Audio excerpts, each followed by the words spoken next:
శ్రీ గురుభ్యో నమః. శ్రీ మహాగణాధిపతయే నమః. శ్రీ లలితా మహాత్రిపుర సుందరియే నమః. అందరికీ నమస్కారం. మనం లలితా సహస్రనామంలోని 18వ నామమైన వక్త్రలక్ష్మీ పరీవాహ చలన్మీనాభలోచన అనే నామానికి అర్థాన్ని తెలుసుకుందాం. ఇదంతా కూడాను ఒక్క నామమే. చాలా మంది వక్త్రలక్ష్మీ పరీవాహ చలన్మీనాభలోచన అని పారాయణ చేస్తూ ఉంటారు. ఈ నామాన్ని విభజించి చదవకూడదు. ఇదంతా ఒక్క నామమే. ఈ నామానికి అర్థం ఏమిటి అంటే సౌందర్య ప్రవాహంలో సంచరిస్తున్న చేపల వంటి కనులు కలిగిన తల్లి అని అర్థం. ఆ జగన్మాత లలిత అమ్మవారి ముఖం ఎప్పుడు కూడా సౌందర్యంతో వెలిగిపోతూ ఉంటుందట. ఆమె ముఖంలో సౌందర్యం ప్రవహిస్తూ ఉంటుందట. ఆ ప్రవాహంలో ఆ తల్లి యొక్క నేత్రాలు మీనాల్లాగా అటూ ఇటూ తిరుగాడుతూ ఉంటాయట. ప్రవాహము అంటే నిలవకుండా ఎప్పటికప్పుడు ప్రవహిస్తూ స్వచ్ఛంగా నూతనంగా ఉన్నదాన్నే కదా మనం ప్రవాహము అని అంటాము. అదే విధముగా ఆ తల్లి ముఖమండలంలో సౌందర్యం ఎప్పుడు కూడా తాజాగా నిత్య నూతనముగా లక్ష్మీ కళతో సృష్టిలో ఉన్న అందం ఆనందం అంతా కూడా ఆమె ముఖంలో వ్యక్తమవుతూ ఉంటాయట.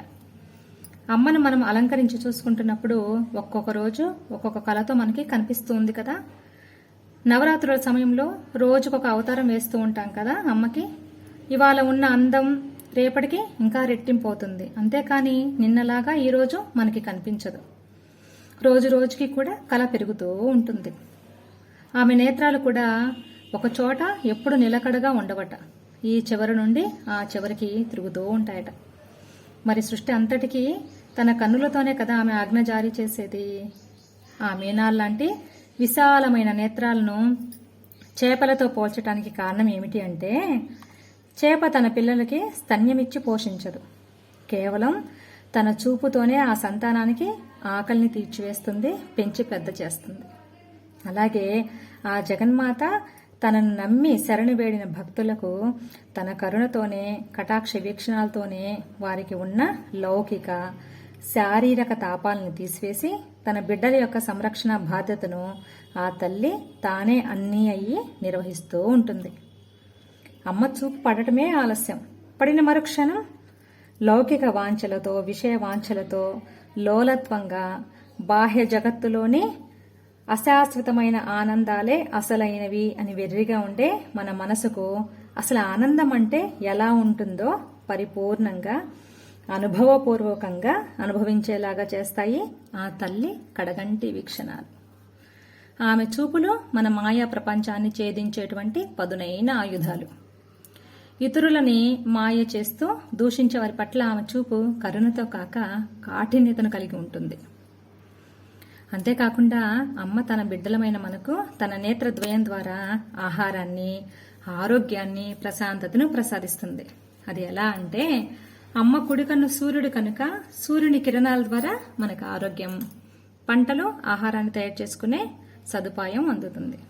అలాగే ఆ జగన్మాత ఎడమ కన్ను చంద్రుడు కనుక చంద్రుని వల్ల మానవాళికి మానసిక ప్రశాంతత కలుగుతుంది. అలాగే మొక్కలకి చంద్రుని కాంతి పడటం వల్ల ఔషధీ శక్తి పెరుగుతూ ఉంటుంది. ఈ విధంగా అమ్మ అపారమైన కరుణను తన నేత్రాల ద్వారా మనపై వర్షిస్తూ ఉంటుంది.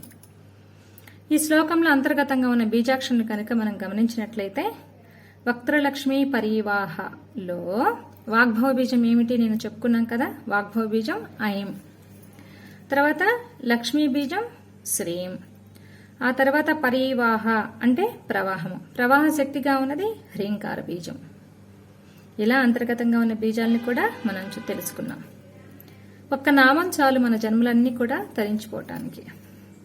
ఎవరైతే ఆ తల్లి నేత్రద్వయాన్ని మానసికంగా ధ్యానిస్తారో వారిని ఆ తల్లి కాపు కాస్తూ ఉంటుంది. అవ్యాజమైన కరుణను మనపై కురిపిస్తూ ఉంటుంది. కనుక అమ్మ నేత్రాల్ని మనం కూడా ధ్యానం చేసే ప్రయత్నం చేద్దాం. మరొక నామంతో మళ్ళీ కలుద్దాం. సర్వం శ్రీ జగదంబ పాదార విందార్పణమస్తు. స్వస్తి.